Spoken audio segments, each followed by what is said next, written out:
Vidéo de dernière minute, donc je te partage. Merci pour le coup donc à Nabil qui m'a envoyé ces informations. Donc il aurait été surpris donc un modèle Y camouflé. Donc a priori un modèle Y donc Juniper. On avait déjà vu donc des véhicules comme celui-ci donc aux États-Unis, mais a priori ça serait en Espagne. Et moi tout de suite je pense Espagne et un véhicule en pleine nuit. C'est ça qui est quand même complètement fou. C'est où il va. Donc il faut bien comprendre qu'un véhicule de test, bah, c'est fait la journée, parce que les gens, en fait, c'est pas l'usine, c'est pas le 2.8 ni les 3.8.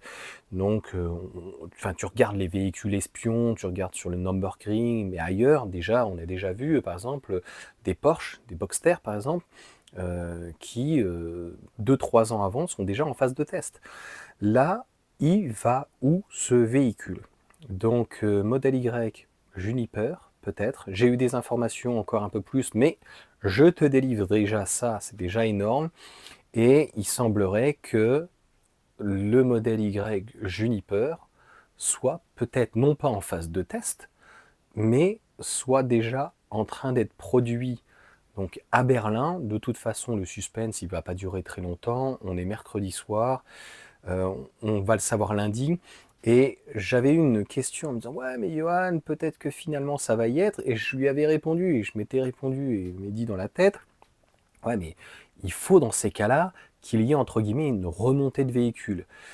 Comme la dernière fois ça avait bougé pour le modèle 3 et il l'avait fait donc en mode conducteur quoi, en mode soft. Je dirais que si il voulait vraiment être plus discret, on fait un petit peu comme les F1, tu vois, on met un camion à disposition et puis on voit pas ce qu'il y a à l'intérieur. Donc je sais pas, je suis quand même très dubitatif. Alors après, tu le mets pas non plus sur un plateau, sur un camion en tout cas qui est ouvert. Donc comme je te dis, tu le mets comme pour les WRC, les Formule 1, tu caches le camion, tu n'es pas obligé de communiquer sur le camion.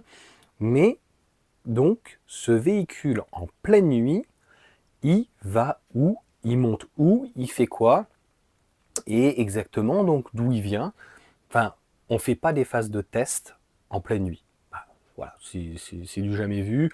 Ou alors, éventuellement, en Finlande ou je sais pas où, mais bon, on teste pas forcément la nuit. Et on teste éventuellement donc les pneus, la durabilité, le froid, le chaud, etc. etc. Donc voilà, c'était la dernière information de cette journée. Et puis, ben, peut-être une bonne nouvelle. Ça, on verra bien. Et au-delà de cette bonne nouvelle, bah, il faudra voir le prix. Et puis, c'est surtout les interrogations, hein. Le style, a priori, on le connaît. Mais est-ce qu'il va y avoir des changements au niveau des moteurs, au niveau des batteries? Peut-être un jour, enfin, un V2L.